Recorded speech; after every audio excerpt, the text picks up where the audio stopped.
ಮೇ 8 ವಿಶ್ವ ಥೆಲಸೀಮಿಯಾ ದಿನ ಅಂತ ಪ್ರಪಂಚದಾಡಿ ಆಚರಿಸಲಾಗುತ್ತದೆ. ಓಕೆ, ಏನು ಥೆಲಸೀಮಿಯಾ? ಥೆಲಸೀಮಿಯಾ ಇದು ಆನುವಂಶಿಕ ಕಾಯಿಲೆ, ಇದು ರಕ್ತ ಸಂಬಂಧಪಟ್ಟ ಕಾಯಿಲೆ. ಸುಮಾರು 10,000 ಜನಗಳಲ್ಲಿ 4-5 ಮಕ್ಕಳಿಗೆ ಇದು ಬರುವ ಸಾಧ್ಯತೆ ಇರುತ್ತೆ. ಇದು ಪ್ರಪಂಚದಲ್ಲಿ ಹೇಳ್ತಾ ಇರೋದು. ಅದು ಇದು ಭಾಳ ಪರಿಣಾಮಕಾರಿಯ ಕಾಯಿಲೆ ಇರುತ್ತೆ. ಇದು ಆನುವಂಶಿಕ ಅಂದರೆ ಹೆರಿಡಿಟ್ರಿ, ಅಂದರೆ ಅವರ ಮನೆತನದಲ್ಲೇ ಇದು ಸಾಗ್ತಾ ಇರುತ್ತೆ. ಸೊ ಇದನ್ನು ನಾವು ಕಂಡುಹಿಡಿಬೇಕು, ಕಂಡುಹಿಡಿದು ಟ್ರೀಟ್ಮೆಂಟ್ ಕೊಡಬೇಕು. ಈ ಕಾಯಿಲೆ ಬಗ್ಗೆ ಜನಸಾಮಾನ್ಯರಲ್ಲಿ ಅಂದುಕೊಂಡಷ್ಟು ಅಪರೂಪ ಕಾಯಿಲೆ ಅಲ್ಲ, ಆದರೂ ಇದೆ. ನಮ್ಮ ಬಾಪೂಜಿ ಮಕ್ಕಳ ಆಸ್ಪತ್ರೆಯಲ್ಲಿ ನೋಡ್ತೀವಿ, ಸುಮಾರು ನಾವು ಈಗ ಆಲ್ಮೋಸ್ಟ್ 100 ಥೆಲಸೀಮಿಯಾ ಪೇಷಂಟ್ನೆಲ್ಲ ರಿಜಿಸ್ಟ್ರೇಷನ್ ಆಗಿ ಅವ್ರು ಬಂದು ಅವರು ಯಾವಾಗ ಟೈಮ್ ಸಿಗುತ್ತೋ ಬಂದು ಬ್ಲಡ್ ಹಾಕ್ಸ್ಕೊಂಡು ಹೋಗ್ತಾರೆ. ಈ ಥೆಲಸೀಮಿಯಾ ಕಾಯಿಲೆ ಈಗ ನಾವು ಈಗ ಫಾರ್ ಎಕ್ಸಾಂಪಲ್ ಮನುಷ್ಯನಲ್ಲಿ ರಕ್ತದಲ್ಲಿ 3 ಟೈಪು ಸೆಲ್ಸ್ ಇರುತ್ತವೆ. ಒಂದು ಕೆಂಪು ರಕ್ತ ಕಣ, ಇನ್ನೊಂದು ಬಿಳಿ ರಕ್ತ ಕಣ, ಇನ್ನೊಂದು ಪ್ಲೇಟ್ಲೆಟ್ಸ್. ಈ ಕಾಯಿಲೆ ಕೆಂಪು ರಕ್ತ ಸಂಬಂಧಪಟ್ಟಿದ್ದು. ಯಾಕೆ ಈ ಕೆಂಪು ರಕ್ತ ಸಂಬಂಧ ಏನಂದರೆ, ಬೈ ಬರ್ತ್ ಅಂದರೆ ಈಗ ಒಬ್ಬ ತಂದೆ ಅಥವಾ ತಾಯಿ ಈ ಥೆಲಸೀಮಿಯಾ ಕಾಯಿಲೆಯ ಜೀನ್ ಹೊಂದಿರುತ್ತಾರೆ, ಕಾಯಿಲೆ ಹೊಂದಿರ್ತಾರೆ. ಅವಾಗ ಅವರು ಥೆಲಸೀಮಿಯಾ ಕಾಯಿಲೆಯಿಂದ ಬಳಲ್ತಿರಲ್ಲ, ಅವರಿಗೆ ಥೆಲಸೀಮಿಯಾ ಕ್ಯಾರಿಯರ್ ಅಂತೀವಿ ಅಥವಾ ಮೈನರ್ ಅಂತೀವಿ.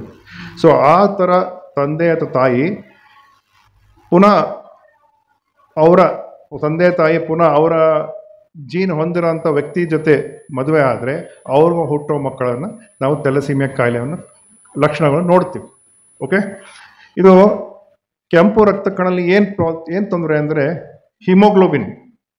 ಈ ಹಿಮೋಗ್ಲೋಬಿನ್ ಭಾಳ ದಿವಸ ಇರೋದಿಲ್ಲ. ಅದು ಸಾಮಾನ್ಯವಾಗಿ ಮಕ್ಕಳಲ್ಲಿ, ಮನುಷ್ಯನಲ್ಲಿ ಒಂದು ಕೆಂಪು ರಕ್ತ ಕಣ ಅದರದ್ದು ಲೈಫ್ ಸ್ಪ್ಯಾನ್, ಅದರದ್ದು ಜೀವನಾಡಿ 120 ದಿನ. ಈ ಥರ ಕಾಯಿಲೆ ಇದ್ದಾಗ ಅನ್ಸ್ಟೇಬಲ್ ಹಿಮೋಗ್ಲೋಬಿನ್ ಆ ಜೀವಕೋಶ, ಕೆಂಪು ರಕ್ತ ಕಣದ ಜೀವಕೋಶ ಜೀವನಾಡಿ 120 ದಿವಸದಿಂದ ಕಮ್ಮಿ ಆಗುತ್ತೆ, 50 ದಿವಸ 60 ದಿವಸ. ಆವಾಗ ಏನಾಗುತ್ತೆ, ಅದು ರಕ್ತ ಕಣ ಉತ್ಪಾದನೆ ಜಾಸ್ತಿ ಬೇಕಾಗುತ್ತೆ. ಸೊ ಈ ಥರ ಮಕ್ಕಳು, ನಾವು ಲಕ್ಷಾಂತರ ಮಕ್ಕಳಿಗೆ ಜೀವಂತಪರಂತೆ ರಕ್ತ ವರ್ಗಾವಣೆ ಮಾಡ್ಬೇಕಾಗತ್ತೆ, ಅವಕ್ಕೆ ಭಾಳ ದುಬಾರಿ ಚಿಕಿತ್ಸೆ ಕೊಡಿಸ್ಬೇಕಾಗತ್ತೆ. ಅವರು ಅವಲಂಬಿ ಆಗಿಬಿಡ್ತಾರೆ ರಕ್ತದ ಮೇಲೇ. ಸೊ ಇದು ವ್ಯಾಪಕ ಪರಿಣಾಮಕಾರಿ ಹೊರತು ಇದ್ರ ಬಗ್ಗೆ ಜನಸಾಮಾನ್ಯರಲ್ಲಿ ಅರಿವು ಕಡಿಮೆ ಇರುತ್ತೆ. ಸೊ ಆವಾಗಲೇ ಹೇಳ್ದಂಗೆ, ಯಾಕಪ್ಪ ಅದು ಮೇ 8 ವಿಶ್ವ ಥೆಲಸೀಮಿಯಾ ದಿನ ಆಚರಿಸ್ಬೇಕಂದ್ರೆ, ಥೆಲಸೀಮಿಯಾ ಇಂಟರ್ನ್ಯಾಷನಲ್ ಫೆಡರೇಷನ್ ಅಂತ ಯುರೋಪಿಯನ್ ಕಂಟ್ರಿ ಇಟಾಲಿಯಲ್ಲಿ ಫಸ್ಟು ಅವಾಗ ಒಬ್ಬ ಸಂಸ್ಥಾಪಕರಿದ್ದರು, ಜಾರ್ಜ್ ಎಲಿಂಗೋಸೋ ಅಂತ. ಎಲಿಂಗೋಸೋ ಅವ್ರ ಮಗ, ಅವನು ಥೆಲಸೀಮಿಯಾಯಿಂದ ಬಳಲ್ತಾ ಇದ್ದ. ಈ ಮೇ 8 ಆತ ಹಸುನಿಗಿರುತ್ತಾನೆ. ಸೊ ಆತನ ನೆನಪಿಗೋಸ್ಕರ ಮೇ 8 ಪ್ರಪಂಚದಾಡಿ ವಿಶ್ವ ಥೆಲಸೀಮಿಯಾ ದಿನ ಅಂತ ಆಚರಣೆ ಮಾಡ್ತಾ ಇದ್ದಾರೆ. ಥೆಲಸೀಮಿಯಾ ಅಂದರೆ ಏನು? ಆವಾಗಲೇ ಹೇಳಿದೆ, ಇದು ಆನುವಂಶಿಕ ಕಾಯಿಲೆ. ಆವಾಗಲೇ ಹೇಳಿದೆ, ಇದು ಹಿಮೋಗ್ಲೋಬಿನ್ ಡಿಫೆಕ್ಟ್ ಇರುತ್ತೆ. ಈ ಹಿಮೋಗ್ಲೋಬಿನ್ ಡಿಫೆಕ್ಟಲ್ಲಿ ಆಮ್ಲಜನಕವನ್ನು ಸಾಗಿಸಲು ಕಾರಣ ಕೆಂಪು ರಕ್ತ ಕಣಕ್ಕೆ ಪ್ರಮುಖ ಪ್ರೋಟೀನ್ ಗ್ಲೋಬುಲಿನ್ ಅಂತಿರುತ್ತೆ. ಆ ಪ್ರೋಟೀನ್ ಗ್ಲೋಬಿನಲ್ಲಿ ಆಲ್ಫಾ ಚೈನ್ ಅಂತ ಬೀಟಾ ಚೈನ್ ಇರುತ್ತೆ. ಸಪೋಸ್ ಏನಾದರೂ ಆಲ್ಫಾ ಚೈನ್ ಮೇಲೆ ಡಿಫೆಕ್ಟ್ ಆದರೆ ಅದು ಆಲ್ಫಾ ಥೆಲಸೀಮಿಯಾ ಅಂತೀವಿ. ಬೀಟಾ ಚೈನ್ ಮೇಲೆ ಡಿಫೆಕ್ಟ್ ಆದರೆ, ಬೀಟಾ ಗ್ಲೋಬುಲಿನ್ ಚೈನ್ ಮೇಲೆ ಆದರೆ ಬೀಟಾ ಥೆಲಸೀಮಿಯಾ ಅಂತೀವಿ. ಸೊ ಇದು ಈ ಚಿತ್ರ ತೋರಿಸುತ್ತೆ ಥೆಲಸೀಮಿಯಾದ ರಕ್ತ ಕಣಗಳು ಹಾಗೂ ನಾರ್ಮಲ್ ಸಾರ್ವಜನಿಕ ಮನುಷ್ಯ ರಕ್ತ ಕಣಗಳು. ಇಲ್ಲಿ ಏನಾಗುತ್ತೆ ಅಂದರೆ, ಥೆಲಸೀಮಿಯಾ ಪೇಷಂಟ್ದ ರಕ್ತ ಕಣ ನಾವು ಸ್ಮಿಯರ್ ನೋಡಿದಾಗ ಅವು ಭಾಳ ಮೈಕ್ರೋಸೈಟಿಕ್ ಹೈಪರ್ಕೊಮಿಯಾ ಇರ್ತವೆ. ಅವು ಸಣ್ಣವಿರುತ್ತವೆ, ಹೆಚ್ಚು ಬೇರೆ ಬೇರೆ ತರಹ ರಕ್ತ ಕಣಗಳು ಇರ್ತವೆ. ಕೆಂಪು ರಕ್ತ ಬೇರೆ ಬೇರೆ ಶೇಪಲ್ಲಿ ಇರ್ತವೆ. ಆದರೆ ನಾರ್ಮಲ್ ನೋಡಿ ಇಲ್ಲಿ ದುಂಡಗೆ ಓವಲ್ ಶೇಪ್ ಅಂತೀವಿ. ಸೊ ಈ ಥರ ನಾವು ಯಾವ ಸಸ್ಪೆಕ್ಟ್ ಮಾಡ್ತೀವಿ ಮೈಕ್ರೋಸೈಟಿಕ್ ಹೈಪರ್ಕೊಮಿಯಾ ಬಂದಾಗ ಅವು ನಾವು ಸಹಜಿಕ ಬೇರೆ ಬೇರೆ ಟೆಸ್ಟ್ಗಳು ಮಾಡಬೇಕಾಗುತ್ತೆ. ಇದು ಹಿಮೋಗ್ಲೋಬಿನ್ ಚೈನ್, ಕೆಂಪು ರಕ್ತ ಕಣ, ಇದರಲ್ಲಿ ಹಿಮೋಗ್ಲೋಬಿನು, ಇದು ಬೀಟಾ ಚೈನು, ಇದು ಆಲ್ಫಾ ಚೈನು. ಸೊ ಈ ಆಲ್ಫಾ ಚೈನ್ ಡಿಫೆಕ್ಟ್ ಆದಾಗ ಆಲ್ಫಾ ಥೆಲಸೀಮಿಯಾ ಅಂತೀವಿ. ಬೀಟಾ ಚೈನ್ ದುಷ್ಪರಿಣಾಮ ಆದಾಗ ಥೆಲಸೀಮಿಯಾ ಮೇಜರ್, ಅದು ಭಾಳ ಸೀರಿಯಸ್ ಟೈಪ್ ಆಫ್ ಕಾಯಿಲೆಯಾಗಿ ಪರಿವರ್ತನೆಗೊಳ್ಳುತ್ತದೆ.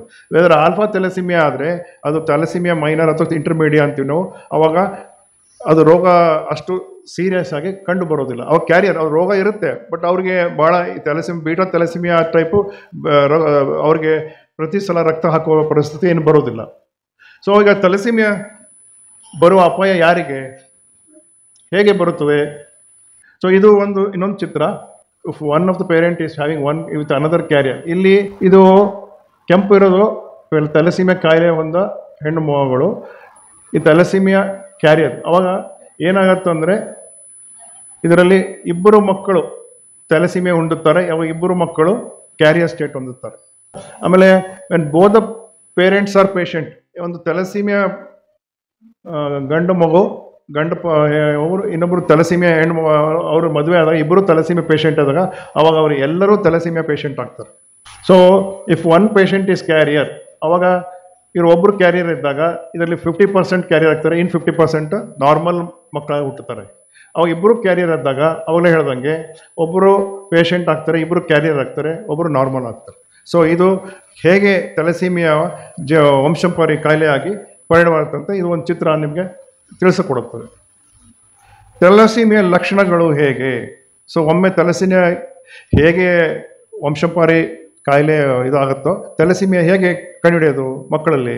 ಸಾಮಾನ್ಯವಾಗಿ ಯಾರು ಗೊತ್ತಿರಲ್ಲ, ನಮ್ಮ ಮಕ್ಕಳ ಆಸ್ಪತ್ರೆ ಬರ್ತವೆ ಪೇಷಂಟ್. ಸಾಮಾನ್ಯವಾಗಿ ಈ ಥರ ಮಕ್ಕಳು ಮೊದಲನೇ ವರ್ಷ ಬೆಳವಣಿಗೆಯಲ್ಲಿ ಕುಗ್ಗುತ್ತವೆ, ಅವ್ರಿಗೆ ವೇಟ್ ಗೇನ್ ಇರೋದಿಲ್ಲ, ಅಂದರೆ ಹೆಚ್ಚಿನ ತೂಕ ಬರುತ್ತಿರೋದಿಲ್ಲ. ಆ ಮಕ್ಕಳು ಸಹಜೀವಕವಾಗಿ ರಕ್ತಹೀನತೆ ಇರುತ್ತೆ. ಆವಾಗ ಕೆಲವೊಂದು ಟೆಸ್ಟ್ಗಳು ಮಾಡ್ತಾರೆ, ಮಾಡಿಬಿಟ್ಟು ಥ್ಯಾಲಸೀಮಿಯಾ ಸಸ್ಪೆಕ್ಟ್ ಮಾಡ್ತಾರೆ. ಓಕೆ, ಈಗ ಎಲ್ಲ ಮಕ್ಕಳು ಥ್ಯಾಲಸೀಮಿಯಾ ಅನ್ನೋಕ್ಕಲ್ಲ, ಸಾಮಾನ್ಯವಾಗಿ ಈಗ ಏನಂದ್ರೆ ಥ್ಯಾಲಸೀಮಿಯಾ ಐರನ್ ಡೆಫಿಷಿಯನ್ಸಿ ಅನಿಮಿಯಾ ಅಂತೀವಿ ನಾವು, ಏನು ಇಂಗ್ಲೀಷಲ್ಲಿ ಕಬ್ಬಿಣದ ಅಂಶ ಕಮ್ಮಿ ಆದಾಗ ಬರುವ ರಕ್ತಹೀನತೆ, ಅದಕ್ಕೂ ಸಮಾನತೆ ಇರುತ್ತೆ. ಸೊ ಅವಾಗ ಈ ಥರ ರಕ್ತಹೀನತೆ ಅವಾಗ ಮಗು ನೋಡಿದಾಗ ಭಾಳ ಬೆಳೆಸ್ಕೊಂಡಿರ್ತಾವೆ. ಈ ಕೈ ನೋಡ್ರಿ, ಈ ಕೈ. ಸೊ ಸಿವಿಯರ್ ಪ್ಯಾಲರ್ ಆಲ್ಮೋಸ್ಟ್ ಈ ಮಕ್ಕಳಿಗೆ 6 ಗ್ರಾಮ್ 7 ಗ್ರಾಮ್ ಹಿಮೋಗ್ಲೋಬಿನ್. ಆ ಹೊತ್ತಲ್ಲಿ ಯಾಕೆ ಈ ಮಗುಗೆ ರಕ್ತಹೀನತೆ ಇದೆ? ಅವಾಗ ಏನಾರ ರಕ್ತಸ್ರಾವ ಆಗಿದೆ, ಬೇರೆ ಏನಿದೆ, ಅವಾಗ ತಪಾಸಣೆ ಮಾಡಿದಾಗ ಅವಾಗ ನಾವು ಥ್ಯಾಲಸೀಮಿಯಾ ಕಾಯಿಲೆ ಬಗ್ಗೆ ಸಸ್ಪೆಕ್ಟ್ ಮಾಡಬೇಕಾಗುತ್ತೆ. ಇದು ನಾನು ಹೇಳ್ದಂಗೆ ಮನುಷ್ಯನಲ್ಲಿ ರಕ್ತ ಎಲ್ಲಿಂದ ಉತ್ಪತ್ತಿ ಆಗುತ್ತೆ? ಲಾಂಗ್ ಬೋನ್ಸ್ ಆ್ಯಂಡ್ ಮ್ಯಾನಿಬ್ರಮ್ ಸ್ಟರ್ಮ್, ಅವು ಲಾಂಗ್ ಬೋನ್ಸ್ ಅಂತ ದೊಡ್ಡ ಮೂಳೆಗಳು ಅವಾಗ ರಕ್ತ ಉತ್ಪಾದನೆ ಮಾಡ್ತಾವೆ. ಈ ರಕ್ತ ಉತ್ಪಾದನೆ ಮಾಡ್ತಾ ಏನಾಗುತ್ತೆ, ಈ ಥ್ಯಾಲಸೀಮಿಯಾ ಮಕ್ಕಳಿಗೆ ಏನಾಗುತ್ತೆ, ನಾನು ಆವಾಗಲೇ ಹೇಳ್ದಂಗೆ ರಕ್ತದ ಜೀವಕೋಶಗಳು RBC ಲೈಫ್ ಸ್ಪ್ಯಾನ್ ರೆಡ್ಯೂಸ್ ಆಗುತ್ತೆ. RBC ರೈಸ್ ಪ್ಲಾನ್ ರೆಡ್ಯೂಸ್ ಆಗುತ್ತೆ. RBC ರೈಸ್ ಪ್ಲಾನ್ ರೆಡ್ಯೂಸ್ ಆದಾಗ ಅಂದರೆ ಅದು ಕಮ್ಮಿ ಆದಾಗ ರಕ್ತದ ಡಿಮ್ಯಾಂಡ್ ಮನುಷ್ಯನ ಗ್ರೋತ್ಗೆ, ಮಗುವಿನ ಬೆಳವಣಿಗೆ ರಕ್ತದ ಡಿಮ್ಯಾಂಡ್ ಜಾಸ್ತಿ ಆಗುತ್ತೆ. ರಕ್ತದ ಡಿಮ್ಯಾಂಡ್ ಜಾಸ್ತಿ ಆದಾಗ ಏನಾಗುತ್ತೆ ಅಂದರೆ ಹೆಚ್ಚು ರಕ್ತ ಡಿಮ್ಯಾಂಡ್ ಆದಾಗ ಈ ದೊಡ್ಡ ಮೂಳೆಗಳು ಸುಸ್ತಾಗ್ಬಿಡ್ತಾವೆ. ಅದಕ್ಕೆ ಡಿಮ್ಯಾಂಡ್ ಫ್ಯಾಕ್ಟ್ರಿ ಇರುತ್ತಲ್ಲ ಸುಸ್ತಾಗ್ಬಿಡ್ತಾವೆ. ಅವಾಗ ಏನಾಗುತ್ತೆ, ಬೇರೆ ಸಣ್ಣ ಮೂಳೆಗಳು, ಫಾರ್ ಎಕ್ಸಾಂಪಲ್ ತಲೆ ಸ್ಕಲ್ ಅಂತೀವಿ, ಬೋನು, ಕೈ ಸಣ್ಣ ಬೋನುಗಳು, ಅವು ಸಹ ಏನಂದರೆ ರಕ್ತ ಉತ್ಪಾದನೆಗೆ ಶುರು ಮಾಡ್ತೇವೆ. ಅದಕ್ಕೆ ಏನಂತೀವಿ ನಾವು ಎಕ್ಸ್ಟ್ರಾ ಮೆಡುಲರಿ ಹಿಮೋಪೊಯೆಸಿಸ್, ಇಂಗ್ಲೀಷ್ನಲ್ಲಿ ವರ್ಡ್ ಯೂಸ್ ಮಾಡ್ತೀವಿ, ಅದಕ್ಕೆ ಎಕ್ಸ್ಟ್ರಾ ಮೆಡುಲರಿ. ಆ ಎಕ್ಸ್ಟ್ರಾ ಮೆಡುಲರಿ ಹಿಮೋಪೊಯೆಸಿಸ್ ಆದಾಗ ಕೆಲವು ಅಂಗಾಂಗಗಳನ್ನು ಎಲ್ಲ ನಾನು ತೋರಿಸ್ತೀನಿ ಪಿಕ್ಚರ್, ಕೆಲವು ಅಂಗಾಂಗಗಳದೆಲ್ಲ ದೋಷಪೂರಿತ ಕಾಣುತ್ತವೆ. ಕೆಂಪು ರಕ್ತ ಕಣ ಯಾವಾಗ ಅವು ಲೈಫ್ ಸ್ಪ್ಯಾನ್ ಕಮ್ಮಿ ಆಗುತ್ತೋ ಅವಾಗ ಹಿಮೋಗ್ಲೋಬಿನ್ ಬ್ರೇಕ್ ಡೌನ್ ಆದಾಗ ಬಿಲಿರುಬಿನ್ ಅಂತ ಒಂದು ಪಿಗ್ಮೆಂಟನ್ನು ಉತ್ಪಾದಿಸ್ತದೆ. ಕೆಂಪು ರಕ್ತ ಕಣ ಒಟ್ಟಿಗೆ ಎಂಡ್ ಪ್ರಾಡಕ್ಟ್, ಅದು ಹಿಮೋಗ್ಲೋಬಿನ್ ಎಂಡ್ ಪ್ರಾಡಕ್ಟ್. ಆ ಬಿಲಿರುಬಿನ್ ಜಾಸ್ತಿ ಆದಾಗ ಸಾಮಾನ್ಯವಾಗಿ ಅದಕ್ಕೆ ಜಾಂಡಿಸ್ ಅಂತೀವಿ, ಕಣ್ಣು ಹಳದಿ ಕಾಣುತ್ತೆ. ಸೊ ರಕ್ತಹೀನತೆ ಮತ್ತು ಜಾಂಡಿಸ್ ಸ್ವಲ್ಪ ಎಲ್ಲ ಥರ ಬರುತ್ತವಲ್ಲ ಕಾಯಿಲೆ, ಜಾಂಡಿಸ್ ಆ ಥರ ಅಲ್ಲ. ಜಾಂಡಿಸ್ ಭಾಳ ಸ್ವಲ್ಪ ಪ್ರಮಾಣ ಇರುತ್ತೆ, ಜಾಂಡಿಸ್ ಭಾಳ ಸ್ವಲ್ಪ. ಇದು ಸ್ವಲ್ಪ ಸೂಕ್ಷ್ಮವಾಗಿ ನೋಡ್ಬೇಕಾಗತ್ತೆ ವೈದ್ಯರು. ಈ ಥರ ಕಣ್ಣು ಹಳದಿ ಅಂಶ ಇದ್ದಾಗ ಅವಾಗ ನಾವು ಭಾಳ ಥ್ಯಾಲಸೀಮಿಯಾ ಕಾಯಿಲೆ ಬಗ್ಗೆ ಸಸ್ಪೆಕ್ಟ್ ಮಾಡಬೇಕಾಗತ್ತೆ. ಈ ತೋರಿಸುವ ಪಿಕ್ಚರ್ಲಿ ಮಗುವಿಗೆ ಸ್ವಲ್ಪ ಕಣ್ಣು ಹಳದಿ ಇದೆ ನೋಡಿ, ಈ ಥರ ಮೈಲ್ಡ್ ಜಾಂಡಿಸ್ ಇರುತ್ತೆ, ರಕ್ತಹೀನತೆ ಇರುತ್ತೆ. ಸೊ ರಕ್ತಹೀನತೆ ಅನಿಮೆ ಇದ್ದಾಗ ಅವಾಗ ವೈದ್ಯರು ಇದನ್ನು ಸಸ್ಪೆಕ್ಟ್ ಮಾಡ್ತಾರೆ. ಈ ಬೇರೆ ಕಾಮಾಲೆ ಒಂದು ರಕ್ತಹೀನತೆ ಒಂದು ಬರ್ತಾ ಮಗುಗೆ ಏನಾಗುತ್ತೆ, ವೇಟ್ ಗೇನ್ ಆಗೋದಿಲ್ಲ, ಪಾಪದ ತೂಕ ಬೆಳೆಯೋದಿಲ್ಲ. ಅವಾಗ ಮೇಲೆ ಅವುಗೆ ಇನ್ಫೆಕ್ಷನ್ ಆಗುತ್ತೆ. ಅಂದರೆ ಇನ್ಫೆಕ್ಷನ್, ಉಸಿರಾಟ ತೊಂದರೆ ಆಗ್ಬೋದು, ಕಫ ಗಟ್ಬೋದು, ಚರ್ಮ ಇನ್ಫೆಕ್ಷನ್ ಆಗ್ಬೋದು, ಆ ಥರ ಮೇಲೆ ಇನ್ಫೆಕ್ಷನ್ ಆಗುತ್ತೆ. ಮೇಲೆ ಆಸ್ಪತ್ರೆ ಬರುತ್ತೆ, ಮಗು ತೂಕ ಬರಲ್ಲ, ವಾಂತಿ ಭೇದಿ ಆಗುತ್ತೆ, ರಕ್ತಹೀನತೆ, ಇವೆಲ್ಲ ರಕ್ತಹೀನತೆಯಿಂದ ಆಗುವ ತೊಂದರೆಗಳು. ಸೊ ಈ ಚಿತ್ರದಲ್ಲಿ ಕಾಣುವ ಒಂದು ಮಗು, ಈ ಮಗುಗೆ ಈ ಥರ ಇದಕ್ಕೆ ಅಂತಾನೆ ಥ್ಯಾಲಸೀಮಿಯಾ ಮುಖರೂಪ. ಓಕೆ, ಏನು ಥ್ಯಾಲಸೀಮಿಯಾ ಮುಖರೂಪ? ಈ ಮಗುವ ತಲೆಬುರುಡೆ ಸ್ವಲ್ಪ ದೊಡ್ಡದಿರುತ್ತೆ, ಹಣೆ ಉಬ್ಬು ಜಾಸ್ತಿ ಇರುತ್ತೆ. ಇದಕ್ಕೆ ಈ ಮೂಗು ಸ್ವಲ್ಪ ದಪ್ಪ ಇರುತ್ತೆ. ಯಾವಾಗಲೂ ಈ ಮಕ್ಕಳು ತಲಸೀಮಿಯಾ ಮಕ್ಕಳು ಬಾಯಿ ತೆಗೆದೇ ಇರ್ತಾರೆ, ಅವು ಮುಂದಲ್ಲಿ ಯಾವಾಗಲೂ ಕಾಣ್ತಾ ಇರ್ತವೆ. ಇದು ಒಂದು ವಿಕರೂಪ ತಲಸೀಮಿಯಾ ಕಾಯಿಲೆ. ಓಕೆ, ಚಿಹ್ನೆಗಳು ಭಾಳ ಗಲ್ಲ ಎಲ್ಲ ದಪ್ಪ ದಪ್ಪ ಇರ್ತವೆ. ಓಕೆ, ಈ ಮಕ್ಕಳು ಭಾಳ ಬೇಗ ಸುಸ್ತಾಗ್ತಾರೆ, ಆಯಾಸಾಗ್ತಾರೆ ಯಾವಾಗ ಯಾಕೆ ರಕ್ತಹೀನತೆಯಿಂದ. ಓಕೆ, ಆಮೇಲೆ ಈ ಮಕ್ಕಳು ಪೂರ್ಣ ತಪಾಸು ಮಾಡಿದಾಗ ಈಗ ನಾವು ಈಗ ಈ ಮಕ್ಕಳು ಯಾವಾಗ ರಕ್ತಹೀನತೆ ಆಗ್ತಾ ಈ ಮಕ್ಕಳು ಪದೇ ಪದೇ ಆಸ್ಪತ್ರೆಗೆ ಬಂದು ಬ್ಲಡ್ ಹಾಕ್ಸ್ಕೊಂತ ಇರ್ತಾರೆ. ಈಗ ಈ ಚಿತ್ರ ತೋರಿಸೋದು ತಲೆಬುರುಡೆ ಮೂಳೆ ನೋಡಿ. ಇಲ್ಲಿ ಎಲ್ಲ ಇದಕ್ಕೆ ಹೇರ್ ಆನ್ ಅಪಿಯರೆನ್ಸ್ ಅಂತೀವಿ. ಇಲ್ಲಿ ತಲೆಬುರುಡೆ ಮೂಳೆಯಲ್ಲಿ 2 ಪದರ ಇರ್ತದೆ, outer table inner table. So ಅದು ಔಟರ್ ಟೇಬಲ್ ಎಲ್ಲ ಕಾಣ್ತಾನೆ ಇರಲ್ಲ, ಫುಲ್ ಇದಾಗುತ್ತೆ. ಸೊ ಇದಕ್ಕೆ ನಾವು ಹೇರ್ ಆನ್ ಅಂಡ್ ಅಪಿಯರೆನ್ಸ್ ಅಂತೀವಿ. ಇದು ಕ್ಲಾಸಿಕಲ್ ಅಂದರೆ ಇದು ಪಿಕ್ಚರ್ ಯಾವಾಗ ಈ ತಲಸೀಮಿಯಾ ಪೇಷಂಟ್ ಮೂಳೆ ತೆಗೆದಾಗ ಈ ಥರ ಕಾಣುತ್ತೆ. ಈ ಮೂಳೆದು ಕ್ಯಾಲ್ಸಿಯಂ ಅಂಶನೂ ಕಮ್ಮಿ ಆಗಿಬಿಟ್ಟಿರ್ತದೆ, ಅಷ್ಟು ಪೂರ್ಣ. ಈ ಮಕ್ಕಳು ಬೆಳೀತಾ ಅವರ ಹೈಟ್ ಶಾರ್ಟ್ ಸ್ಟೇಚರ್ ಅಂತೀವಿ, ಬರ್ತಾ ಅವ್ರದ ಬೆಳವಣಿಗೆಯಲ್ಲೆಲ್ಲ ಕಮ್ಮಿ ಆಗುತ್ತೆ. ಗುಲ್ಮ ಹಿಗ್ಗುವಿಕೆ ಮತ್ತು ಸ್ಪ್ಲೀನೋಮೆಗಲಿ. ಏನು ಗುಲ್ಮ ಹಿಗ್ಗಕ್ಕೆ ಸ್ಪ್ಲೀನೋಮೆಗಲಿ? ಬರ್ತಾ ಮಕ್ಕಳು ತಲಸೀಮಿಯಾ ಮಕ್ಕಳು ಯಾವಾಗ ನಾವು ರಕ್ತ ಹಾಕ್ತಾ ಇರ್ತಲ್ಲ ಅವ್ರಿಗೆ ಈ 2 ಅಂಗಾಂಗಗಳು ಹೊಟ್ಟೆ ಉಬ್ಬಾಗುತ್ತೆ. ಯಾಕೆ? ಇದು ಒಂದು ಲಿವರು, ಒಂದು ಸ್ಪ್ಲೀನ್. ಇದಕ್ಕೆ ಲಿವರ್ ಅಂದ್ರೆ ಯಕೃತಿ ಮತ್ತು ಗುಲ್ಮ ಅಂದರೆ ಸ್ಪ್ಲೀನ್ ಕನ್ನಡದಲ್ಲಿ. ಸೊ ಇವು ದೊಡ್ಡವಾಗ್ತವೆ. ಯಾಕಂದರೆ ಈ ಡಿಮ್ಯಾಂಡ್ ಜಾಸ್ತಿ ಆದಾಗ ಈ ಕಬ್ಬಿಣದ ಅಂಶನೂ ಇಲ್ಲಿ ಸೇರ್ಕೊತವೆ. ಓಕೆ, ಸ್ಪ್ಲೀನ್ ಅನ್ನೋದು ಇರುತ್ತಲ್ಲ, ಇಲ್ಲಿ ಕೆಂಪು ರಕ್ತ ಕಣಗಳನ್ನ ಫಿಲ್ಟರ್ ಮಾಡುತ್ತೆ, ಕೆಂಪು ರಕ್ತ ಫಿಲ್ಟರ್ ಮಾಡುತ್ತೆ. ಸೊ ಅದರಿಂದ ಇದು ಸ್ಪ್ಲೀನು ಮತ್ತು ಲಿವರು ದೊಡ್ಡವಾಗ್ತವೆ. ಸೊ ಅದು ಒಂದು ಲಕ್ಷಣ. ಸೊ ಈ ಲಕ್ಷಣ ಸುಮಾರು 6 ರಿಂದ 7 ತಿಂಗಳಿಂದಲೇ ಶುರುವಾಗ್ತವೆ. ಆವಾಗ ಯಾವ ನುರಿತ ವೈದ್ಯರು ತಪಾಸಣೆ ಮಾಡ್ತಾರೆ, ಬೇಗ ಕಂಡುಹಿಡಿಬೋದು. ಸೊ ನಾವು ಈ ತಲಸೀಮಿಯಾ ಕಾಯಿಲೆ ಹೇಗೆ ಕಂಡುಹಿಡಿತೀವಿ? ಹೇಗೆ ನಾವು ಬೇರೆ ಮಕ್ಕಳಂಗೆ ಎಲ್ಲ ರಕ್ತ ಟೆಸ್ಟ್ ಮಾಡ್ತೀವಿ, ಕಂಪ್ಲೀಟ್ ಬ್ಲಡ್ ಕೌಂಟ್ ಅಂತ, ರಕ್ತ ಪರ್ಸೆಂಟೇಜ್ ಎಷ್ಟಿದೆ ಅಂತ. ಅವಾಗ ಅದನ್ನೆಲ್ಲ ಪರ್ಸೆಂಟೇಜ್ ಮಾಡ್ತೀವಿ. ಅವಾಗ ಕೆಂಪು ರಕ್ತ ಕಣಗಳು ಕಮ್ಮಿ ಇರ್ತವೆ, ಸೈಜ್ ಕಮ್ಮಿ ಇದ್ದಾವೆ. ಅವಾಗ ಸಾಮಾನ್ಯವಾಗಿ ಇವು ಐರನ್ ಡಿಫಿಷಿಯನ್ಸಿ ಅನಿಮಿಯಾ, ಕಬ್ಬಿಣ ಕೊರತೆಯಿಂದ ಬರುವ ರಕ್ತಹೀನತೆಗೂ ಸಮಾನ ಇರುತ್ತೆ. ಆವಾಗ ಈ ಒಂದು ಸ್ಪೆಷಲ್ ಟೆಸ್ಟ್ ಮಾಡ್ತೀವಿ. ಅದಕ್ಕೆ ಏನಂತೀರಿ? ಹಿಮೋಗ್ಲೋಬಿನ್ ಎಲೆಕ್ಟ್ರೋಫೋರೆಸಿಸ್ ಅಂತ. ಈ ಹಿಮೋಗ್ಲೋಬಿನ್ ಎಲೆಕ್ಟ್ರೋಫೋರೆಸಿಸ್ನ ಆ ಮಗುವಿನ ರಕ್ತ ಒಳಪಡಿಸಿದಾಗ ನಾವು ಈ ತಲಸೀಮಿಯಾ ಕಾಯಿಲೆಯನ್ನು ನಾವು ಕಂಡುಹಿಡಿಸ್ಬೋದು. ನಾ ಹೇಳ್ದಲ್ಲ beta chain. So beta chain ಜಾಸ್ತಿ ಇರುತ್ತೆ ಅವಾಗ. ಓಕೆ, ಬೀಟಾ ಚೈನ್ ಜಾಸ್ತಿ ಇರುತ್ತೆ. ಓಕೆ, ಏನಾಗುತ್ತೆ ಅಂದರೆ ಸಾಮಾನ್ಯವಾಗಿ ಈ ಆಲ್ಫಾ ಚೈನು ಮಗು ಈ ದೊಡ್ಡವರು ಆ ಮಗು ಬೆಳೀತಾ ಹೋದಾಗ ಅಡಲ್ಟ್ ಹಿಮೋಗ್ಲೋಬಿನ್, ದೊಡ್ಡವರು ಅಡಲ್ಟ್ ಹಿಮೋಗ್ಲೋಬಿನ್ ಜಾಸ್ತಿ ಇರುತ್ತೆ, 80%, 89%. ಫೀಟಲ್ ಹಿಮೋಗ್ಲೋಬಿನ್ ಸ್ವಲ್ಪ ಇರುತ್ತೆ. ಆದರೆ ಇದೇನತ್ತೆ, ತಲಸೀಮಿಯಲ್ಲಿ ಈ ಥರ ಉಲ್ಟಾ ಇರುತ್ತೆ. ಓಕೆ, ಅದಕ್ಕೆ ನಾವು ಬೀಟಾ ಚೈನ್ ಜಾಸ್ತಿ ಇರುತ್ತೆ, ಅವಾಗ ಇದು ಬೀಟಾ ತಲಸೀಮಿಯಾ ಅಂತೀವಿ. ಈ ಥರ ವ್ಯವಸ್ಥೆ ಇರುತ್ತೆ ಮಷೀನು, ಒಂದು ಚಿತ್ರ ತೋರ್ಸೋಕ್ಕೋಸ್ಕರ. ಇದು ಸೇಮ್ ಈ ಥರ ಗ್ರಾಫಿಕ್ ಆಗಿ ಚಿತ್ರ ಬರುತ್ತೆ, ಹಿಮೋಗ್ಲೋಬಿನ್ ಎಲೆಕ್ಟ್ರೋಫೋರೆಸಿಸ್. ಸೊ ಈಗ ನಾವು ಈ ಥರ ಮಕ್ಕಳು ಈ ತಲಸೀಮಿಯಾ ಕಾಯಿಲೆಗಳು ಬಂದರೆ ಏನು ಟ್ರೀಟ್ಮೆಂಟು? ಒಂದ್ಸಲ ವೈದ್ಯರು ಕಾಯಿಲೆ ಕಂಡುಹಿಡಿಬಿಡ್ತಾರೆ. ಇದು ನಾವು ಯಾವಾಗ ಇದು ಒಂಥರ ಸಾಮಾನ್ಯ ಕಾಯಿಲೆ ಅಲ್ಲ ಅಂತ ನಾವು ಹೇಳಿದ್ವಿ. ಈ ಕಾಯಿಲೆ ಒಂದು ಸಲ ಡಯಾಗ್ನೋಸಿಸ್ ತಪಾಸಣೆ ಮಾಡಿ ನಾವು ಕಂಡುಹಿಡಿದಾಗ ಈ ಮಕ್ಕಳಿಗೆ ನಾವು ಜೀವಂತ ಪೊರೆ, ನಾವು ಕೆಂಪು ರಕ್ತವನ್ನು ಹಾಕಬೇಕಾಗುತ್ತೆ. ಯಾಕೆ ಹಾಕ್ಬೇಕಂತ ಹೇಳಿದಲ್ಲ, ಕೆಂಪು ರಕ್ತ ಕಣದ ಲೈಫ್ ಸ್ಪ್ಯಾನ್ ಭಾಳ ಕಮ್ಮಿ ಇರುತ್ತೆ, ಆಗ್ತಾ ಹೋಗ್ತಾ ಇರುತ್ತೆ. ಸೊ ಹಿಂಗಾಗಿ ಯಾಕೆ ಕೆಂಪು ರಕ್ತ ಹಿಮೋಗ್ಲೋಬಿನ್ ಅಂತೀವಿ ನಾವು, ಹಿಮೋಗ್ಲೋಬಿನನ್ನು ನಾವು ಮೇಂಟೈನ್ ಮಾಡಬೇಕು ಅವ್ರ ಬೆಳವಣಿಗೆಗೋಸ್ಕರ. ಸುಮಾರು 9 ರಿಂದ 10% ಮೇಲೆ ಆ ಮಕ್ಕಳಿಗೆ ಹಿಮೋಗ್ಲೋಬಿನ್ ಅಂಶವನ್ನು ನಾವು ಮೇಂಟೈನ್ ಮಾಡಬೇಕು. ಇಲ್ಲಪ್ಪ ಅಂದರೆ ಅವ್ರದ್ದು ಬೆಳವಣಿಗೆ ಆಗೋದಿಲ್ಲ. ಸಾಮಾನ್ಯ ನಾವು ಹಿಮೋಗ್ಲೋಬಿನ್ 9 ರಿಂದ 10 ಮೇಂಟೈನ್ ಮಾಡ್ತಾ ಹೋದಾಗ ಅವ್ರ ಬೆಳವಣಿಗೆ ಚೆನ್ನಾಗಿರುತ್ತೆ. ಬೆಲೆ ಎಲ್ಲ ಮಕ್ಕಳಂಗೆ ಇರ್ತಾರೆ, ಅವ್ರು ಸ್ಕೂಲ್ಗೆ ಹೋಗ್ಬೋದು, ಶಾಲೆಗೆ ಹೋಗ್ಬೋದು, ಎಲ್ಲ ಇರುತ್ತೆ. ಬಟ್ ಏನಾದರೂ ಅವರು ಯಾಕೆ ಹಿಮೋಗ್ಲೋಬಿನ್ ಮೇಂಟೈನ್ ಮಾಡ್ಕೊಂಡ್ರೆ ಬೆಳವಣಿಗೆಗೆ ಹಿಮೋಗ್ಲೋಬಿನ್ ಡಿಮ್ಯಾಂಡ್ ಜಾಸ್ತಿ ಆದಂಗೆ ಮೊದಲು ಏನಾಗುತ್ತೆ, ಸಣ್ಣ ಮಕ್ಕಳು ಯಾವಾಗ 1 ವರ್ಷ ಇರ್ತಾರೋ 1 ವರ್ಷ, ಆವಾಗ ರಕ್ತ ಹಾಕಿಸ್ಕೊಳೋದು, ರಕ್ತ ವರ್ಗಾವಣೆ ಟೈಮು 2 ತಿಂಗಳಿಗೊಮ್ಮೆ 3 ತಿಂಗಳು ಇರುತ್ತೆ.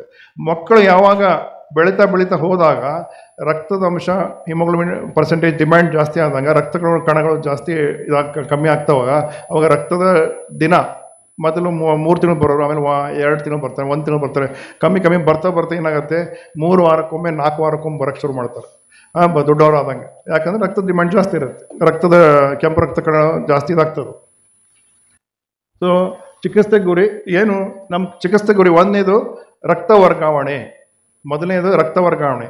ಸೊ ರಕ್ತ ವರ್ಗಾವಣೆಯಿಂದ ಅವ್ರದ್ದು ಹಿಮೋಗ್ಲೋಬಿನ್ ಅಂಶವನ್ನು ಚೆನ್ನಾಗಿ ಮೇಂಟೈನ್ ಮಾಡಿದ್ರೆ ಅವ್ರದ್ದು ಗ್ರೋತ್ ಚೆನ್ನಾಗಿರುತ್ತಂತ ಒಂದು ಇದು ಇದು ಇದು ಈ ದಿನಬಳಕೆ ಹೋಗ್ತಾ ಇರುತ್ತೆ.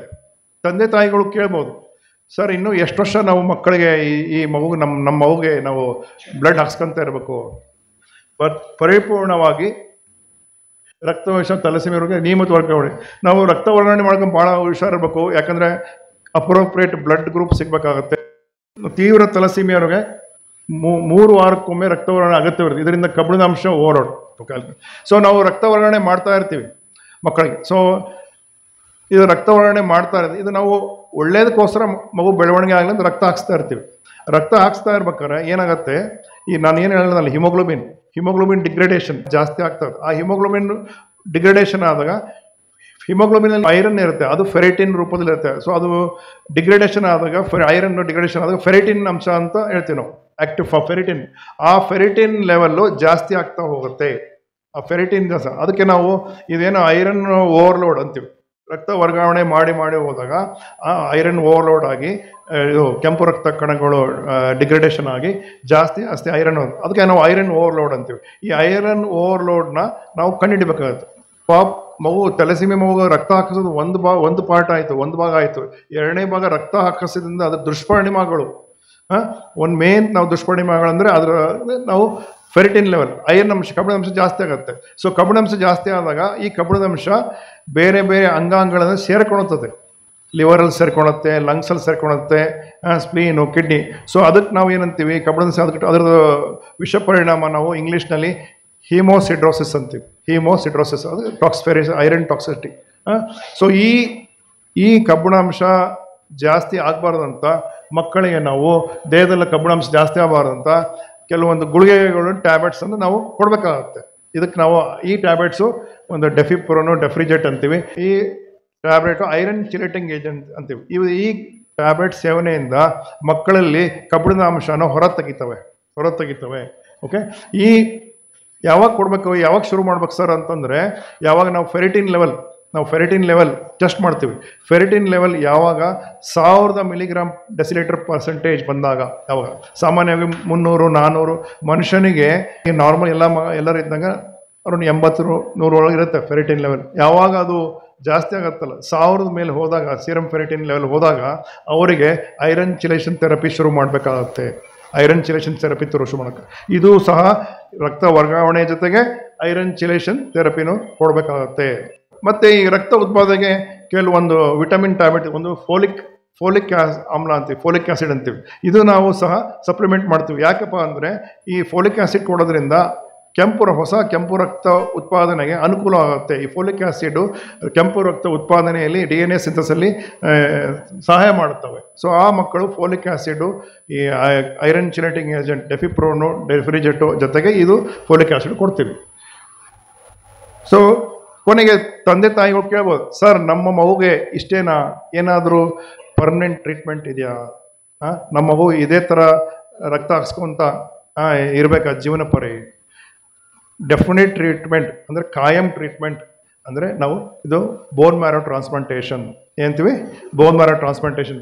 So permanent treatment for thalassaemia is bone marrow transplantation. ಇದು ಬಹಳ ದುಬಾರಿ ಅಥವಾ ಕಾಸ್ಟ್ಲಿ ಟ್ರೀಟ್ಮೆಂಟು. ಇದು ಎಲ್ಲ ಆಸ್ಪತ್ರೆಯಲ್ಲೂ ಆಗೋದಿಲ್ಲ. ಇದು ನುರಿತ ವೈದ್ಯರಿಂದ, ತಜ್ಞ ವೈದ್ಯರಿಂದ, ಹೆಮಟಾಲಜಿಸ್ಟ್, ಇದು ಕೆಲವೊಂದು ಆಸ್ಪತ್ರೆ ಅಂದರೆ ದೊಡ್ಡ ದೊಡ್ಡ ಆಸ್ಪತ್ರೆಯಲ್ಲಿ ಮಾಡುತ್ತಾರೆ. ಸೊ ನಮ್ಮಲ್ಲಿ ಹತ್ತಿರ ಅಂದರೆ ಬೆಂಗಳೂರು ಅಂತ ಹೇಳ್ಬೋದು. ಸೊ ಮೂಳೆ ಮಜ್ಜೆ ಅಂದರೆ ಏನು?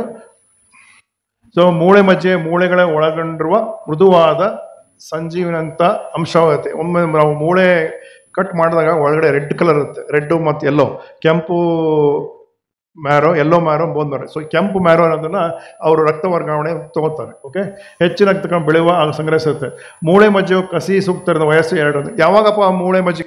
ಎಲ್ಲರಿಗೂ ಥ್ಯಾಲಸೀಮಿಯಾ ಪೇಷಂಟ್ ಎಲ್ಲರಿಗೂ ನಾವು ಅವಾಗ ಅವರು ಯಾರು ಪರಿಣಿತ ವೈದ್ಯರು ಆಯ್ಕೆ ಮಾಡ್ತಾರೆ ಯಾರಿಗೆ ಮೂಳೆ ಕಸಿ ಮಾಡ್ಬೋದು. ಈಗ ಸಪೋಸ್ ಒಬ್ಬ ಪೇಷಂಟು ರಕ್ತ ಹಾಕ್ಸ್ಕೊಂತಾನೆ ಇರ್ತಾರೆ, ದುಬಾರಿ ವೆಚ್ಚನ 8 ವರ್ಷ ಆಗುತ್ತೆ, 10 ವರ್ಷ, 12 ವರ್ಷ ಆಗುತ್ತೆ. ಅವಾಗ ಅವ್ರು ಬಂದು ಕೇಳ್ತಾರೆ, ಸರ್ ನಮಗೆ ಈಗ ನಮ್ಮ ಮಗುಗೆ ಬೋನ್ ಮ್ಯಾರೋ ಟ್ರಾನ್ಸ್ಪ್ಲಾಂಟೇಷನ್ ಮಾಡಿಸ್ಬೋದು. ಅದು ಕಷ್ಟ ಆಗುತ್ತೆ. ಸಾಮಾನ್ಯವಾಗಿ ಒಳ್ಳೆ ರಿಸಲ್ಟ್ಸ್ ಅಂದರೆ ಒಳ್ಳೆ ರಿಸಲ್ಟ್ಸ್ ಬರ್ಬೇಕಂದ್ರೆ ಸುಮಾರು 2 ವರ್ಷದಿಂದ 8 ವರ್ಷದವರೆಗೆ ಅವ್ರು ಆಯ್ಕೆ ಮಾಡ್ತಾರೆ. 2 ವರ್ಷದಿಂದ 8. ಸೊ ಸಾಮಾನ್ಯವಾಗಿ ಈ ಮೂಳೆ ಮಜ್ಜೆ ಮಾಡುವ ಅದು ಬೋನ್ ಮ್ಯಾರೋ ಟ್ರಾನ್ಸ್ಪ್ಲಾಂಟ್ ಮಾಡುವ ವೆಚ್ಚ ಸುಮಾರು 18ರಿಂದ 20 ಲಕ್ಷ ಬರುತ್ತೆ. ನಾನು ಹೇಳ್ತೀನಿ ಮುಂದೆ 18ರಿಂದ 20 ಲಕ್ಷ ಬರುತ್ತೆ ಸಾಮಾನ್ಯ ವೆಚ್ಚ. ಓಕೆ, ಒಂದನೇದು ಆಟೋಲೋಗಸ್ ಮೂಳೆ ಮಜ್ಜೆ ಕಸಿ, ಇನ್ನೊಂದು ಅಲೋಜೀನಸ್ ಮೂಳೆ ಮಸಿ. ಒಂದನೇದು ಆಟೋಲೋಗಸ್ ಅಂದರೆ ಏನು ಪೇಷಂಟ್ ಇರ್ತಾರಲ್ಲ ಅವ್ರದ್ದೇ ರಕ್ತ ಕಣಗಳಿಂದ ಮಾಡಿರ್ತಾರೆ. ಸಾಮಾನ್ಯವಾಗಿ ಈಗ ನಾವು ಕೇಳಿರ್ಬೋದು, ಯಾರಾದರೂ ಈ ಬೆಂಗಳೂರಲ್ಲಿ ಜನನ ಆದರೆ ಆ ಮಗುವುದು ಪ್ಲಾಸೆಂಟಾವನ್ನು ತೆಗೆದಿಡ್ತಾರೆ. ನಿಮ್ಗದು ಹ್ಯೂಮನ್ ಪ್ಲಾಸೆಂಟಾ ಅದನ್ನ ತೆಗೆದಿಡ್ತಾರೆ. ಅವಾಗ ಯಾಕಂದರೆ ಸ್ಟೆಮ್ ಸೆಲ್ ಅಂತೀವಿ ನಾವು. ಆ ಪ್ಲಾಸೆಂಟಾದಲ್ಲಿ ನವ ಜೀವಕೋಶಗಳು ಇರ್ತವೆ. ತಾಯಿ ಹೊಟ್ಟೆಯಿಂದ ಬಂದಿರುವಾಗ ನೀವು ದುರ್ಮಾಂಸ ಅಂತಿರುತ್ತೆ. ಹೇಗೆ ಹಳ್ಳಿಗಳೆಲ್ಲ ದುರ್ಮಾಂಸ, ಮಗು ಬಂದಮೇಲೆ ಒಂದು ಮಾಂಸಖಂಡ ಬರುತ್ತೆ, ಪ್ಲಾಸೆಂಟಾ ಅಂತೀವಿ. ಆ ದುರ್ಮಾಂಸದಲ್ಲಿ ಏನಿರುತ್ತೆ ಅಂದರೆ ನವ ಜೀವಕೋಶಗಳಿರುತ್ತೆ. ಓಕೆ, ಆ ಸ್ಟೆಮ್ ಸೆಲ್ಸ್ ಅಂತೀವಿ. ಆ ಸ್ಟೆಮ್ ಸೆಲ್ನ ನಾವು ಅದನ್ನು ಶೇಖರಣೆ ಮಾಡ್ತಾರೆ. ಶೇಖರಣೆ ಮಾಡಿದಾಗ ಯಾವಾಗ ಈ ಥರ ಮಕ್ಕಳಿಗೆ ಏನಾದ್ರು ಕಾಯಿಲೆ ಬಂದಾಗ ಬೋನ್ ಮ್ಯಾರೋ ಟ್ರಾನ್ಸ್ಪ್ಲಾಂಟೇಷನ್ ಬಂದಾಗ ಅವ್ರನ್ನ ತಗೊಂಡು ಕಲ್ಚರ್ ಮಾಡಿ ಅವ್ರಿಗೆ ಸ್ಟೆಮ್ ಸೆಲ್ ಟ್ರಾನ್ಸ್ಪ್ಲಾಂಟ್ ಮಾಡ್ತೀವಿ. ಇನ್ನೊಂದು ಅಲೋಜೆನಿಕ್ ಬೋನ್ ಮ್ಯಾರೋ ಟ್ರಾನ್ಸ್ಪ್ಲಾಂಟೇಷನ್. ಒಬ್ಬ ಥ್ಯಾಲಸೀಮಿಯಾ ಪೇಷಂಟಿಗೆ ಯಾರು ಬೋನ್ ಮ್ಯಾರೋ ಡೊನೇಟ್ ಮಾಡಬಹುದು? ನಮ್ಮ ಇವರು ಹೆಮಟಾಲಜಿಸ್ಟ್ ಎಲ್ಲ ಸ್ಟಡಿ ಮಾಡ್ತಾರೆ. ಅದಕ್ಕೆ ಕೆಲವೊಂದು ಸ್ಪೆಷಲ್ ಟೆಸ್ಟ್ ಮಾಡ್ತಾರೆ. ಅದಕ್ಕೆ ಏನಂತಾರೆ, HLA ಟೈಪಿಂಗ್ ಅಂತಾರೆ. HLA ಟೈಪಿಂಗ್ ಮಾಡಿಬಿಟ್ಟು ಆ ಮಗುವುದು ಯಾರು ದಾನಿದು HLA ಟೈಪಿಂಗ್ ಸರಿ ಹೊಂದುತ್ತಾ ಅದಕ್ಕೆ ಅವರು ಪಾಯಿಂಟ್ಸ್ ಕೊಡ್ತಾರೆ, ಗ್ರೇಡಿಂಗ್. 10/10 ಸ್ಕೋರಿಂಗ್ ಅಂತಾರೆ. ಏನಂತಾರೆ, 10/10. ಆ 10/10 ಸ್ಕೋರಿಂಗ್ ಇದ್ದರೆ ಮಾತ್ರ 100% ಸಕ್ಸಸ್ಫುಲ್ ಆಗುತ್ತೆ. ಅದಕ್ಕೆ ಫುಲ್ ಮ್ಯಾಚಿಂಗ್ ಅಂತೀವಿ, 10/10. ಕೆಲವ್ರ ಮನೆಗೆ ಏನಾಗುತ್ತೆ 7/10 ಇರುತ್ತೆ, 8/10 ಇರುತ್ತೆ. ಅದಕ್ಕೆ ಹಾಫ್ ಮ್ಯಾಚಿಂಗ್, ಪಾರ್ಷಿಯಲ್ ಮ್ಯಾಚಿಂಗ್ ಅಂತೀವಿ. ಆ ಪಾರ್ಷಿಯಲ್ ಮ್ಯಾಚಿಂಗ್ ಮತ್ತು ಹಾಫ್ ಮ್ಯಾಚಿಂಗ್ ಮಾಡಿದಾಗ ಸಕ್ಸಸ್ ರೇಟು ಭಾಳ ಕಮ್ಮಿ. ಸಕ್ಸಸ್ ಆಗ್ಬೋದು, ಬಟ್ ಗ್ಯಾರಂಟಿ ಕೊಡಲ್ಲ. ಯಾವಾಗ ದಾನಿಯ HLA ಟೈಪಿಂಗ್ 10/10 ಹೊಂದತ್ತೋ ರೋಗಿಗೆ, ಆವಾಗ 100% ಸಕ್ಸಸ್ ಆಗುತ್ತೆ. ಅದಕ್ಕೆ ಥ್ಯಾಲಸೀಮಿಯಾ ಪೇಷಂಟಿಗೆ ಭಾಳ ಸೂಕ್ಷ್ಮ ಬೋನ್ ಮ್ಯಾರೋ ಬೇರೆ ಕಾಯಿಲೆಗಳಿಗೆ ಬೋನ್ ಮ್ಯಾರೋ ಟ್ರಾನ್ಸ್ಪ್ಲಾಂಟೇಷನ್ ಈಸಿಯಾಗಿ ಬರುತ್ತೆ. ನಮ್ಮ ಮಕ್ಕಳಲ್ಲಿ ಭಾಳ ಮೆಟಬಾಲಿಕ್ ಡಿಸಾರ್ಡರ್ಸ್ ಇರ್ತವೆ, ಲುಕೀಮಿಯಾಸ್ ಇರ್ತವೆ, ಅವಕ್ಕೆಲ್ಲ ಬೋನ್ ಮ್ಯಾರೋ ಟ್ರಾನ್ಸ್ಪ್ಲಾಂಟೇಷನ್ ಮಾಡ್ತಾವೆ, ಅವು ಈಸಿ ಆಗುತ್ತೆ. ಬಟ್ HLA ಟೈಪಿಂಗ್ 10/10 ಇದ್ದಾಗ ಮಾತ್ರ ಸಕ್ಸಸ್ಫುಲ್ ಚೆನ್ನಾಗಿರುತ್ತೆ ದಾನಿಯ. ಸೊ ಇದು ಒಂದು ಚಿತ್ರ ತೋರಿಸೋದು ಬೋನ್ ಮ್ಯಾರೋ ಟ್ರಾನ್ಸ್ಪ್ಲಾಂಟೇಷನ್ ಹೇಗೆ ಮಾಡ್ತಾರೆ. ಸೊ ಬೋನ್ ಮ್ಯಾರೋ ಟ್ರಾನ್ಸ್ಪ್ಲಾಂಟೇಷನ್ ಇಲ್ಲಿ ಇಲಿಯಾಕ್ ಕ್ರಸ್ಟ್ ಅದರಿಂದ ಇದು ನೀಡ್ಲಿಂದ ಬ್ಲಡ್ ಸಾಮಾನ್ಯ ಇದು ಪ್ರೊಸೀಜರು ಏನಂದರೆ, ಈ ಪ್ರೊಸೀಜರ್ ಭಾಳ ಸಣ್ಣದು, ಬಟ್ ಅದರ ಪ್ರಿಪರೇಷನ್ ಮತ್ತು ಟ್ರಾನ್ಸ್ಪ್ಲಾಂಟ್ ಆದಮೇಲೆ ಅದರ ಟ್ರೀಟ್ಮೆಂಟು ಭಾಳ ವೆಚ್ಚ ಇರುತ್ತೆ. ಸೊ ಈ ನೆಕ್ಸ್ಟ್ ಬೋನ್ ಮ್ಯಾರೋ ಟ್ರಾನ್ಸ್ಪ್ಲಾಂಟೇಷನ್ ಆದಮೇಲೆ ಬೇರೆ ಏನಾರ ಇದಾವ ಟ್ರೀಟ್ಮೆಂಟ್ಗಳು ಅಂತೀವಿ ನಾವು. ಬೇರೆ ಟ್ರೀಟ್ಮೆಂಟ್ಗಳಾಗ ಈಗ ಜೀನ್ ಥೆರಪಿ ಅಂತ ಈಗ ಹೊಸದಾಗಿ ಸಂಶೋಧನೆ ನಡೀತಾ ಇದೆ. ಇದರಲ್ಲಿ ಇನ್ನೂ ಸಕ್ಸಸ್ ಆಗಿಲ್ಲ, ಭಾಳ ಸಂಶೋಧನೆ ಇದರಲ್ಲಿ ಇನ್ನೂ ಮತ್ತೆ ಹೆಚ್ಚು ಸಂಶೋಧನೆ ಅಗತ್ಯವಿದೆ. ಇದು ಒಂದು. ಇನ್ನೊಂದು, ಈ ಥ್ಯಾಲಸೀಮಿಯಾ ಪೇಷಂಟ್ಗಳು ಬ್ಲಡ್ ಹಾಕ್ಸ್ತಾ ಇರ್ತಾರೆ. ಆವಾಗಲೇ ತೋರಿಸಿದ್ನಲ್ಲ ನಾನು, ಸ್ಪ್ಲೀನು ಮತ್ತು ಹೆಪಟೈಟಿಸ್. ಈಗ ಸ್ಪ್ಲೀನ್ ದೊಡ್ಡವಾಗ್ತವೆ. ಸ್ಪ್ಲೀನ್ ದೊಡ್ಡವಾಗಿ ಅವಾಗ ಏನಾಗುತ್ತೆ, ಹೊಟ್ಟೆ ಉಬ್ಬಾಗತ್ತೆ, ಆಯಾಸ ಆಗುತ್ತೆ. ಈ ಇನ್ನೊಂದು ವಿಧಾನ ಅಂದರೆ ಸ್ಪ್ಲೀನೆಕ್ಟಮಿ ಏನು ಮಾಡ್ತಾರೆ. ಆ ಸ್ಪ್ಲೀನ್ ತೆಗೆದ್ರೆ, ಗಂಡಕೋಶ ತೆಗೆದ್ರೆ ಸಾಮಾನ್ಯವಾಗಿ ಆ ಮಗುವಿನ ಬ್ಲಡ್ ರಿಕ್ವೈರ್ಮೆಂಟ್, ರಕ್ತ ರಿಕ್ವೈರ್ಮೆಂಟು ಸ್ವಲ್ಪ ಜಾಸ್ತಿ ದಿನ ಹೋಗುತ್ತೆ. ಅವನು ಯಾವಾಗ 2 ವಾರ 3 ವಾರಕ್ಕೆ ಬರೋನು 1.5 ತಿಂಗಳು 2 ತಿಂಗಳು ಬರುತ್ತೆ. ಇದು ಒಂದು ಜಸ್ಟ್ ಅವನು ಏನು ಬ್ಲಡ್ ರಿಕ್ವೈರ್ಮೆಂಟ್ಗೆ ಸುಮ್ಮನೆ ಇದು ಮಾಡೋದು, ಟೈಮ್ ಸ್ವಲ್ಪ ದಬೋದು, ಆ ಥರ ಅಂತೀವಿ ಸ್ಪ್ಲೀನೆಕ್ಟಮಿ. ಬಟ್ ಇದು ಅಲ್ಲ, ಡೆಫಿನೆಟಿವ್ ಟ್ರೀಟ್ಮೆಂಟ್ ಅಲ್ಲ, just for A supportive treatment. Okay, ಹಾಗಾದರೆ ಥ್ಯಾಲಸೀಮಿಯಾ ಬಳಲುತ್ತಿರುವ ಸಮುದಾಯದ ಬೆಂಬಲ ಪಾತ್ರವೇನು? ಸೊ ನಿಮ್ಮ ಎಲ್ಲರ ಪಾತ್ರವೇನು? ಥ್ಯಾಲಸೀಮಿಯಾ ಪೇಷಂಟ್ ಇದ್ದಾರೆ, ಡಯಾಗ್ನೋಸ್ ಮಾಡ್ತಾರೆ. ನಾವು ಸಾಮಾನ್ಯವಾಗಿ ಈ ಥ್ಯಾಲಸೀಮಿಯಾ ಪೇಷಂಟ್ಗೆ ಮೊದಲನೇವಾಗಿ ಈ ವರ್ಷದ ಥೀಮ್ ಪ್ರಕಾರ ನಿಯಮಿತವಾಗಿ ರಕ್ತದಾನ ಮಾಡಿ. ಸೊ ನಾವು have to encourage all blood donation ಮಾಡಿರಿ. ಕೆಲವೊಂದು ಟೈಮ್ನಲ್ಲಿ ಕೆಲವೊಂದು ಥ್ಯಾಲಸೀಮಿಯಾ ಪೇಷಂಟ್ಗಳಿಗೆ ರಕ್ತದ ಗ್ರೂಪ್ಗಳು ಭಾಳ ರೇರ್ ಇರ್ತವೆ. A negative, B negative, AB negative. Okay, ಆ ಥರ ಮಕ್ಕಳಿಗೆ ನಾವು ಹೆಲ್ಪ್ ಮಾಡಬೇಕಾಗತ್ತೆ, ಸಹಾಯ ಮಾಡಬೇಕು. ಸೊ ಯಾರು ಆ ಥರ ಇದ್ದಾಗ ತಾವುಗಳು ರಕ್ತದಾನ ಮಾಡಿ. ಸೊ ಇದು ರಕ್ತದಾನ ಸ್ಥೀಮಿತವಾಗಿ ರಕ್ತದಾನ ಮಾಡಿ ನಾವು ಥ್ಯಾಲಸೀಮಿಯಾ ಪೇಷಂಟ್ಗೆ ಹೆಲ್ಪ್ ಮಾಡಿ. ಈ ವರ್ಷದ ಒಂದು ಥೀಮಿಂದ ಅಧ್ಯಯನ ಜಾಗೃತಿ ಮೂಡಿಸಬೇಕು. ಸೊ ಈಗ ಯಾವಾಗ ಈ ಥ್ಯಾಲಸೀಮಿಯಾ ಕಾಯಿಲೆ ಬಗ್ಗೆ ಕೆಲವೊಂದು ಫ್ಯಾಮಿಲಿಯಲ್ಲಿ ಇರುತ್ತೆ, ಆ ಥರ ಕೆಲವೊಂದು ಊರಲ್ಲಿ ಇರುತ್ತೆ, ಕೆಲವು ಫ್ಯಾಮಿಲಿ ಆ ಥರ ಜಾಗೃತಿ ಮೂಡಿಸೋದು ತಲೆಸೀಮೆ ಕಾಯಿಲೆ ಬಗ್ಗೆ. ಅವ್ರಿಗೆ ಏನಾರ ಇದಿದ್ರೆ ಅವ್ರಿಗೆ ಸ್ಕ್ರೀನಿಂಗ್ ಅಂತೀವಿ, ಆ್ಯಂಟಿನೇಟಲ್ ಸ್ಕ್ರೀನಿಂಗ್ ಅಂತೀವಿ.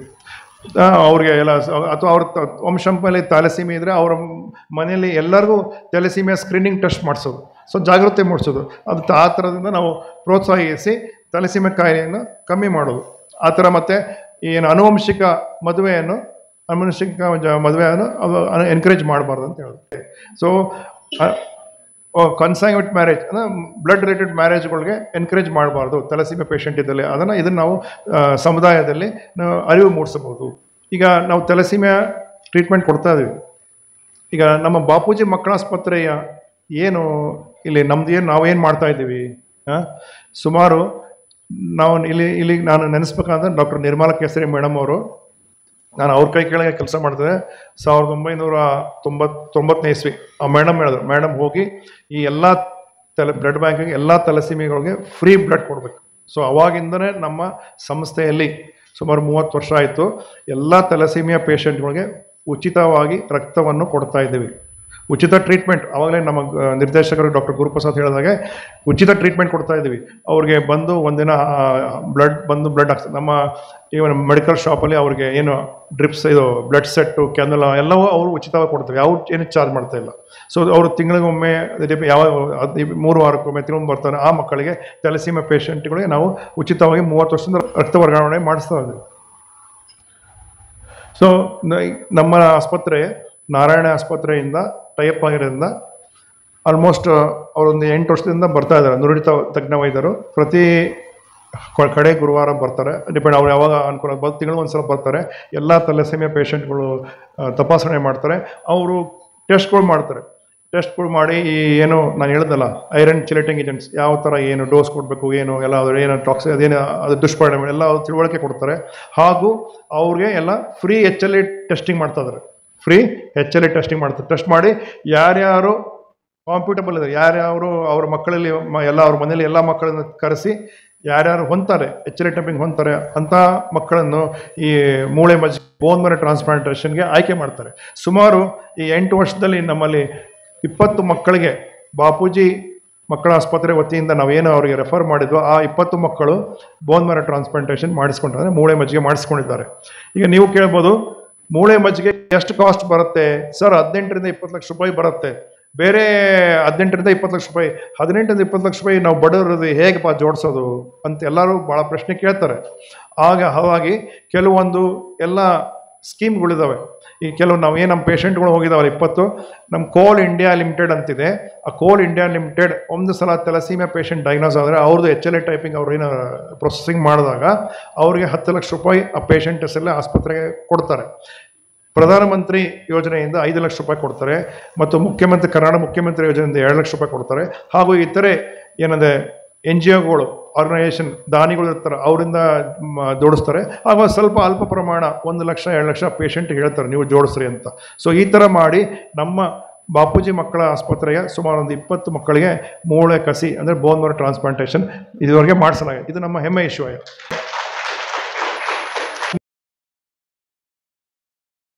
ನೀವೇನು ಇದು ಪ್ರಿವೆನ್ಷನ್ ಮಾಡೋಕ್ಕೆ ಏನು ತೊಗೊಂಡ್ರೆ ಅಂದರೆ, ನಾನು ಸ್ವತಃ ನಮ್ಮ ಪೋಸ್ಟ್ ಗ್ರಾಜುಯೇಟ್ ಸ್ಟೂಡೆಂಟ್ ಸ್ನಾತಕೋತ್ತರ ಪದವಿ ಮಾಡ್ತಿದ್ದ ಅವನು ಮೊನ್ನೆ ಪಾಸಾಗಿ ಹೋಗಿದ್ದಾನೆ ಹುಡುಗ, ಕೊಟ್ರಯ್ಯ ಅಂತ ಕೊಟ್ಟರು. ಆ ಹುಡುಗನಿಗೆ ತಲೆಸೀಮೆ ಬಗ್ಗೆ ಅಧ್ಯಯನ ಬಗ್ಗೆ ಅವನಿಗೆ ಥೀಸಿಸ್ ಡೆಸರ್ಟೇಷನ್ ಕೊಟ್ಟಿದ್ದೆ. ಏನಂದರೆ ತಲೆಸೀಮೆ ಮಕ್ಕಳು ಯಾರು ಬರ್ತಾರೆ ಅವರ ಕುಟುಂಬದವರು ಎಲ್ಲರನ್ನೂ ಸ್ಕ್ರೀನಿಂಗ್ ಮಾಡಬೇಕು, ಯಾರ್ಯಾರು ಕ್ಯಾರಿಯರ್ ಸ್ಟೇಟ್ ಇದ್ದಾರೆ ಆ ಥರ ಮಾಡಿ ಸುಮಾರು 400 ಮಂದಿಗೆ ಸ್ಕ್ರೀನ್ ಮಾಡಿದ್ರಲ್ಲಿ 80 ಕ್ಯಾರಿಯರ್ ಸ್ಟೇಟ್ ಸಿಕ್ಕಿದ್ದಾವೆ. ಅವ್ರಿಗೆಲ್ಲ ಕೌನ್ಸಿಲಿಂಗ್ ಮಾಡಿದ್ವಿ.